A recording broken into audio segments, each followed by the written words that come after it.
you back to Bronze League Heroes in the bottom left.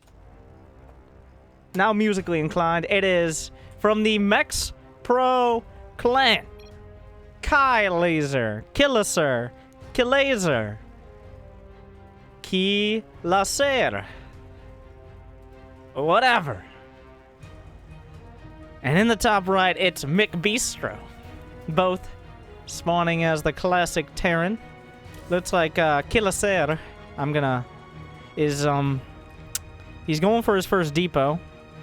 Oh, he found the correct ramp. There are 2 ramps. We are on Acolyte, by the way, which is one of the more defensive maps. Of course, walling off the correct ramp is a very important start in doing anything else.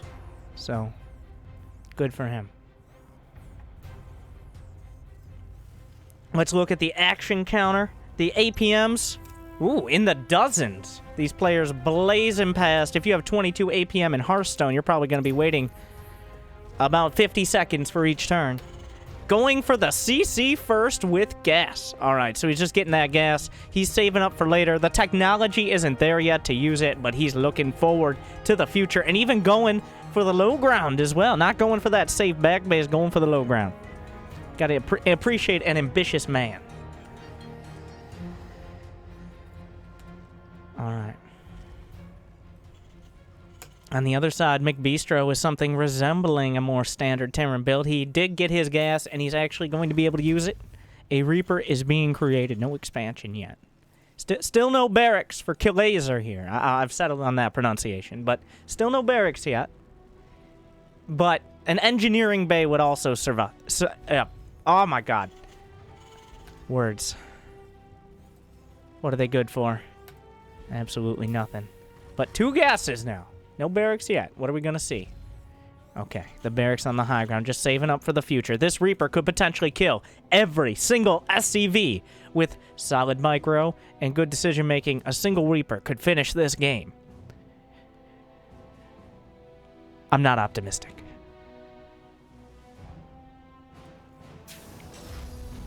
All right. This Reaper could be the game. Both players expanding on the low ground. We will have to see.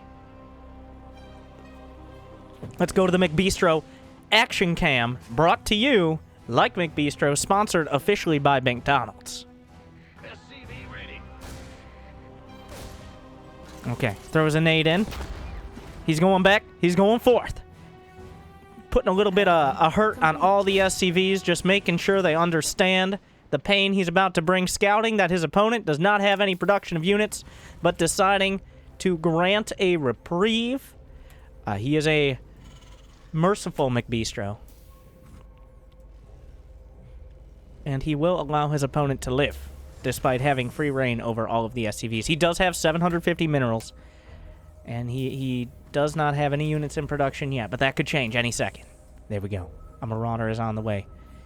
Combat shields as well.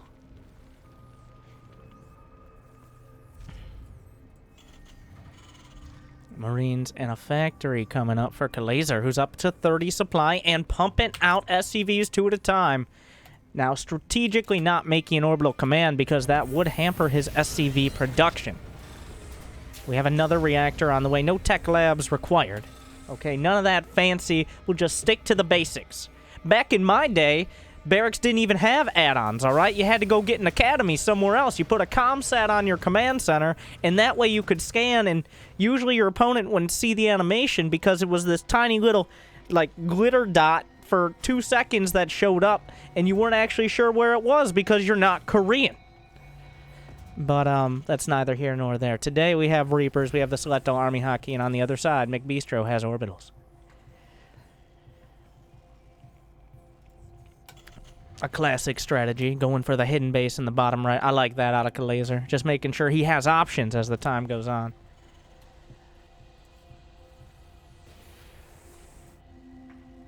Oh, and the orbitals actually were produced here. I wasn't even paying attention. Double NG Bay. The macro option out of McBistro, as he now has several racks, a factory, and even a starport completed. On the other side, I can say almost the exact same thing. But Laser setting up for those additional options with this bottom right base. Ooh, the Reaper landing a direct hit on all those Marines, but will retreat. Beautiful reaction time from McBistro, using some of that 72 APM. No units in production. Okay, there we go. No stim, but honestly, maybe it's just, if you know, if you've had run-ins before, stim is a dangerous drug, okay? It has a high potential for abuse. Many Terrans in the past have succumbed to overstimming, and overstimming shortens your life expectancy drastically. All right, hashtag say no to stim, hashtag make it happen, hashtag McDonald's, sponsored by McBistro. That was 100. And a base at the back here. McBistro going for the more safe option, the pocket base in the back corner.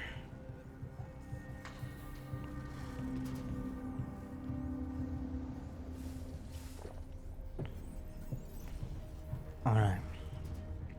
Nothing out of the NG Bay yet. We have no turrets, no planetaries. But that could change in an instant. +1 is on the way. These engineering bays have sat idle for a while, but finally someone got the contracting bid and will be upgrading +1 infantry weapons. Glazer opting for the orbital in the bottom right. Just hoping that doesn't get scouted out so he has that extra potential economy. There's concussive shells. The second best upgrade to get that he still has left on the tech lab. A beautiful scan nailing this down. He sees everything. As both these players just... They're building up. They're building up. One step at a time. The double starport play. And no tech labs on the barracks, so the stem combat shield concussive shell options will not be there for Kalaser, but it looks like he's taken to the skies instead.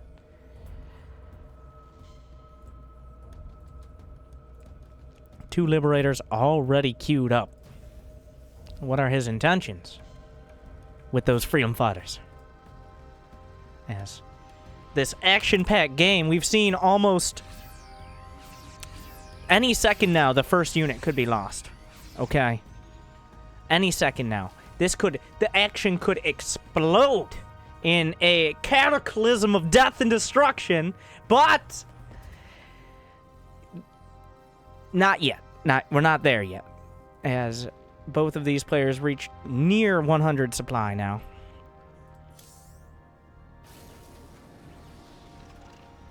A Raven and two Liberators are on the way.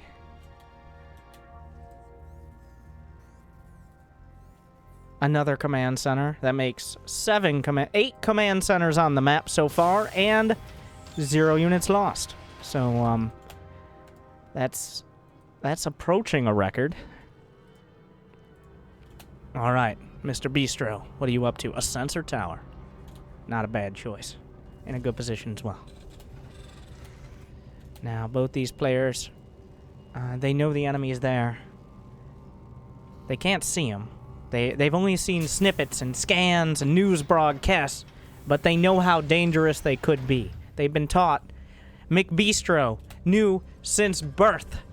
Okay, he was taught to fear the Red Army. Whereas on the other side, the frivolous spending and just nonchalant upgrading of the Blue Terran keeps Kalaser back bottled up in his base, making sure everybody's safe and accounted for.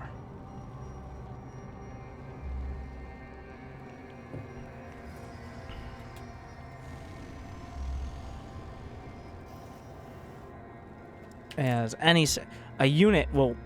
Well, these Liberators are moving out. The action about to ramp up. He scouts. 3 Hellions moving by. We almost see a unit lost. A Liberator with 5 HP in a dream will make its way back home. You are free to go, my good sir. When will first blood be drawn? We're 9.5 minutes in. Can we get to a full 10? He's closing the distance, but will he attack? We're 15 seconds out. The liberation zones. One shot comes out. 9:48. He's gonna scan. Is this something? 951, 952? Still no units lost? Still nothing? 956? 8, 9, 10 minutes. We made it. That may be a new record.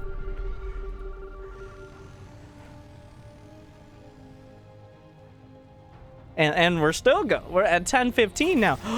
But this will change everything. The Seeker missile finds its target and opens up the battle. This war isn't so cold anymore. Things are heating up. And, oh, so he decides, you have wronged me in the past. And he charges over the trenches and gets obliterated. So vengeance will not be his, but instead a quick death. All right. This will trigger Kalazer to counterattack. A planetary fortress graces the front. He's got tanks on the high ground.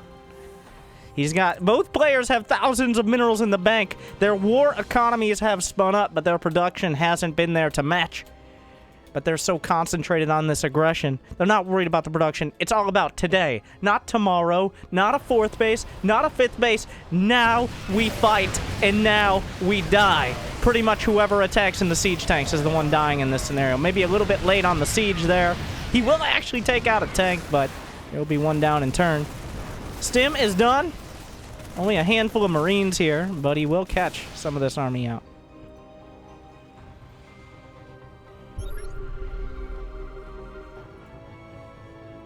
A fusion core is joining the field. We got scans all over the place. Kalazer with 5,500, 2,000 in the bank. He could afford an entire fleet.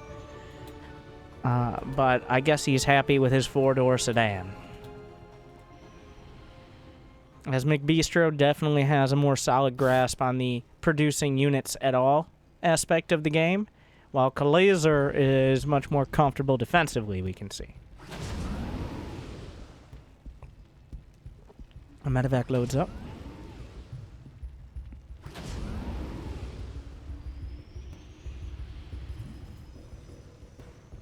The other two medevacs will look, well, all right. We got, and another one. And another one. And will we see the... That medevac is a strong gust of wind away from death. But it looks like he's going for the counterattack. And there's not a single turret to defend. At the back. At the front there are several turrets. There are many turrets. Okay. He's moved to the forward staging area. Let's go to the Kalazer action cam. Brought to you by Men's Warehouse. All right. Mineral field depleted. I don't have a joke for that. Just because whatever suits you best. Fuck. I really should write just a bunch down so I have them all banked up. That wouldn't be. We're doing it live. Okay. But there are no defenses. This base is completely exposed. He scans forward. He sees nothing. And he will drop right into the mineral line. What will be the response out of McBistro?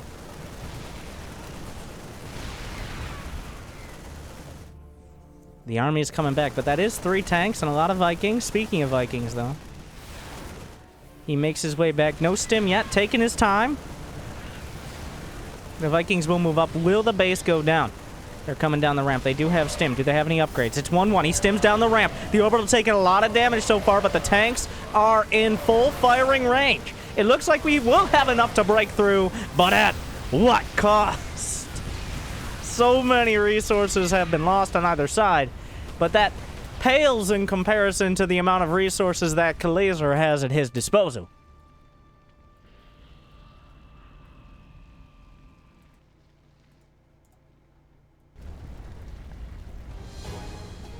The orbital will burn. Sometimes the real wounds don't happen on the battlefield. All right.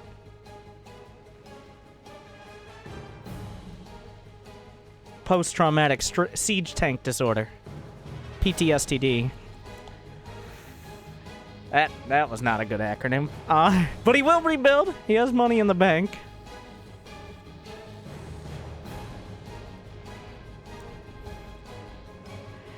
As everybody retreats to their corners for round, I think it's 3 or so right now, as they've been trading blows. Neither player able to strike a decisive victory.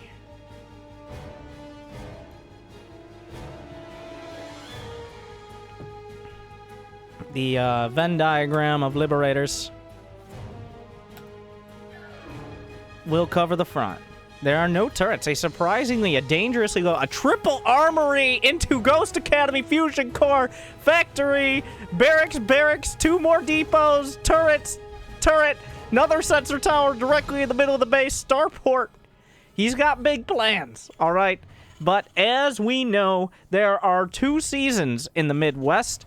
There's winter, and then there's construction, and construction season is in full swing. Thank you.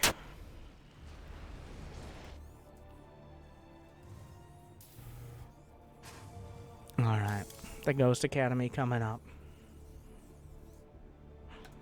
Plenty of production ready here for McBistro. And also the SCVs to tend to their needs. He does have 36, unfortunately. Well, we can actually see. 10 of them are idle, so his workforce, he's underemployed, all right? There are job openings. There's plenty of jobs, all right? The automated mules have not taken everyone's job yet.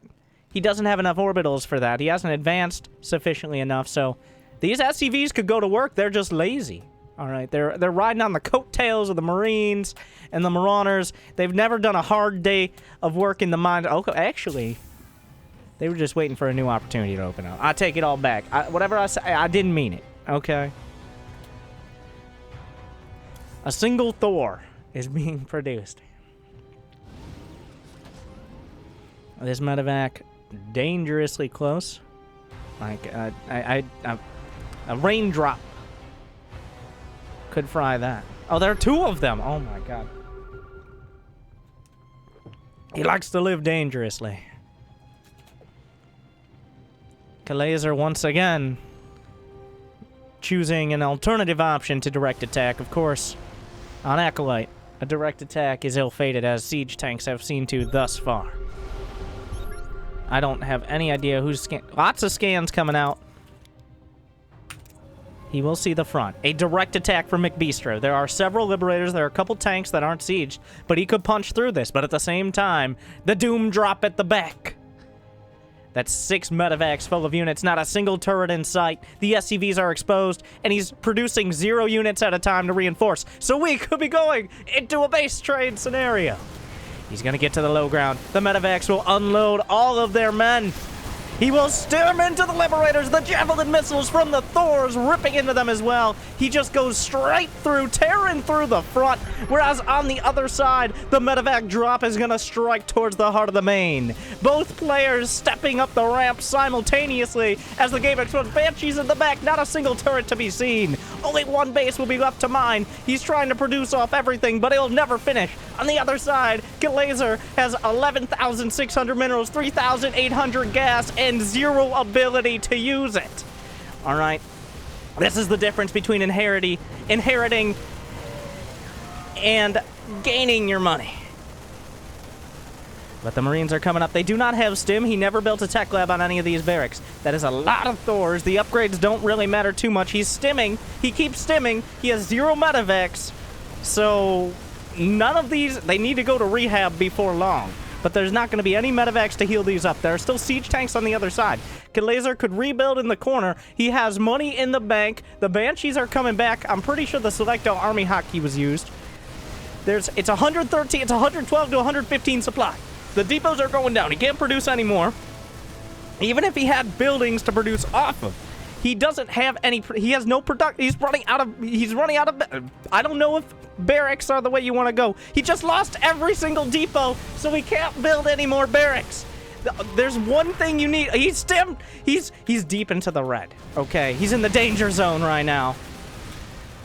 The turret's gonna take a couple Vikings out on the way out. Somehow, if you look at the supply, 111 to 110. The Banshees are cloaked, and there's no orbitals. There are no orbitals. He can't see them. The clutch cloak. There's still plenty of anti-air. This is a tall order for these Banshees, but the torpedoes are laying into him. He can kill the Thors. He could friendly fire his own Vikings in order to hit the Banshees. Of course, I'm not entirely sure that thought is going through his mind. But the thing is, for Kalazer, his entire unit count is everything in this base and 2 Banshees. It's 2 Banshees. This army is being split. He didn't check for the corner. He's going towards the other corner where something resembling production is being rebuilt, but it will be taken out immediately. How does this end? 13,600 minerals, 4,500 gas. Not a small amount of minerals and gas on the other side. The army supply is 78 to 72, but they're disjointed. They're all over the place. This army will eventually die to the Banshees. They still have plenty of energy. He's not building any detection.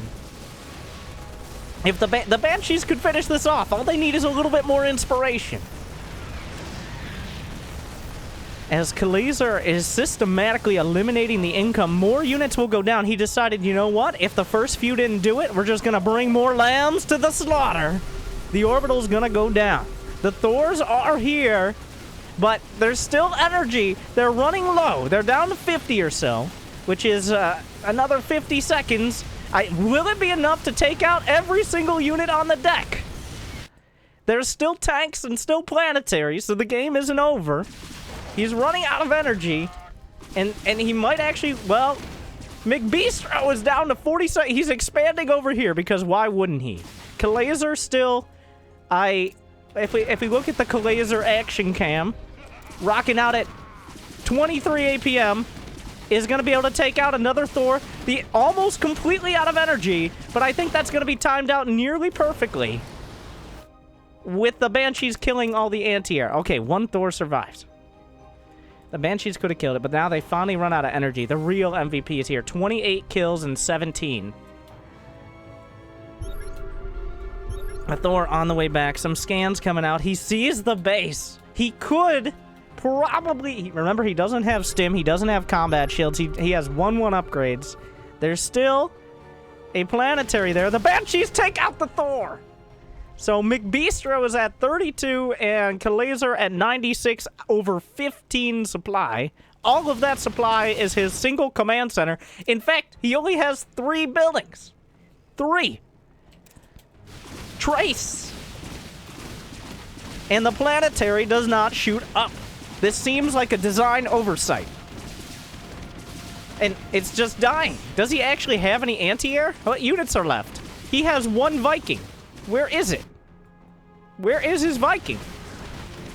I can click on... Oh, it's coming back. He can defend... Does he have the cloak? He cloaks! He cloaks! You can repair! He can repair the planetary! He's not... Oh, now he does. But now he's targeting. They're almost out of energy. It's gonna be real close. Does it need to be this close? That's not the important question. But they're almost out of energy. They're killing all the SCVs. But the Vikings in position is gonna kill the Banshees. Well, you know... Looks like they didn't think this through. Finally, Kalazer realizing he has an entire fleet of Vikings, but this Banshee losing track of what's important in life. And it, well, I wasn't sure how this was gonna end, but I didn't quite expect this.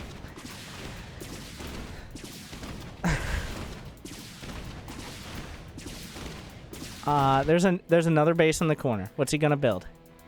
He canceled an SCV. What's the plan here? He's got 3. Now, has at any point Kalazer lifted any of his buildings? Does he know you can lift buildings? He has to know. Everybody knows you can lift buildings. But these 3 Marauders, there's nothing to stop them. Does he know where the base is? He doesn't know where the base is, but he's heading straight towards it. There are only 3 buildings left. Kalazer has enough money for literally 165 depots or about 42 command centers. And speaking of depots, but the Marauders, the 3 Musketeers are on their way in. And now it doesn't seem like this is how a victory should be gained. He didn't check. He didn't check. You had one jaw. One jaw. And they didn't check the only base, the most apparent base. But the planetary was killed over here. There's nothing left. He's retreating. He's retreating to his only base. He's looking, but he's not finding. It's not like Kalazar's mining matters. He has enough money to bankroll most third world countries. But he's spending it all on it's not like you need to build more SCVs. He still has no production. It's still 88 supply. 70 versus 17 army supply. The tanks are coming out. I went all over. Well, maybe you should look a little bit harder, McBistro. He took that same base. He knows where that base is. There's a move command here. Where is that move command? There's a scan. He's moving forward with a single tank. The struggle from Kalazar as he attempts to break what he thinks maybe are the last buildings. Where is he going? Where are you even going? There's literally one base he didn't check. He looked all over. Except for the one play. There's only... Oh my god. Like, if we look at the mini-map, there's one base on the map. No, is he going here? Oh my god. As he's still struggling. He's waiting for another scan to scan and kill the single Widow Mine before he does anything else. That's what Kalazar is doing. And there's a lot... McBistro's still flabbergasted as to what's happening right now. He's waiting for the scan. We're almost at the scan. Once he kills the Widow Mine, he might actually move out on the map. Do we have that scan ready? Yes. He will kill the mine. As Kalazar at 20 APM struggling to figure out, he's rebuilding his barracks. 4 bases being taken by McBistro, who still is suffering from voluntary memory loss as to where you can actually have bases on the damn map. And sieging up his tanks with the quad expand, he still has... Well, he's building a barracks and a factory, so the production is being reestablished on either side. Kalazar once again has a trust fund, so mining is not the top priority. He could expand to the entire map, and he could send everyone's kids to college. All right, 2 tanks are gonna... Well, 2 tanks are gonna do their best to get close to finding this. But this ramp is a metaphor for Kalazar's thought process. The Marauders are still trying their damnedest, but are still finding nothing. McBistro now has a factory that the Vikings are on patrol. I'm not sure what he's expecting to find on patrol. Okay, he summons the courage to come up the ramp and kills the SCV a split second after the... Where even is your anything? McBistro once again just having a tough time really wrapping his head around the situation. Now, we have a dichotomy of thoughts here. From McBistro, he understands the situation. He understands there's got to be a base somewhere. I don't know where it is. He can't figure out. He has... His geographical skills are lacking. But on the other side, Kalazar, I don't think 100% understands what's happening or what he should be doing. He's just put himself into a position where he's nearly too big to fail. Okay, well, these siege tanks are in a prime position to kill pretty much all of these Marines. The Banshee will kill them, but, it'll take some time. The Marauders are fighting the Marines, but the Marines are just enough. As he's going to realize the main base has been reestablished. The once and future base. The Marines will come down. As McBistro does his best. If those Marauders had found this base, I mean, that doesn't win the game, but...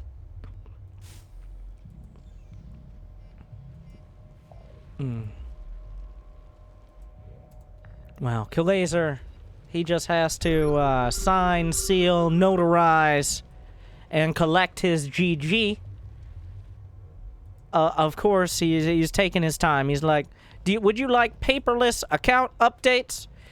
Nah, I'll come to the bank and get it, and you can, if you could write it down for me. And oh, here's my pocketbook. And do you have a cassette of your new mixtape? I don't. Or maybe an 8-track? Whatever you put in those? Can I get that in vinyl?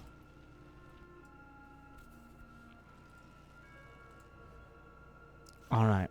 Well, Kalazer, I think, has realized the situation. He's almost going to stumble upon it.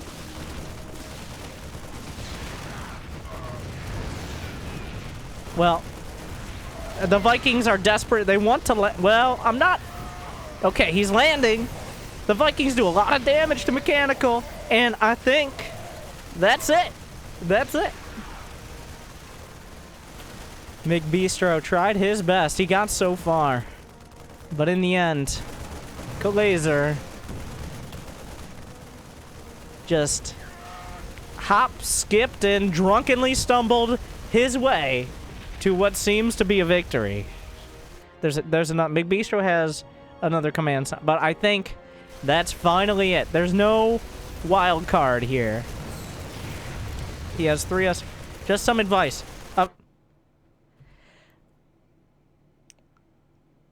Upgrades are worth the investment. Bold words from the man who just lost to the man with 15,300, 6,200 in the bank.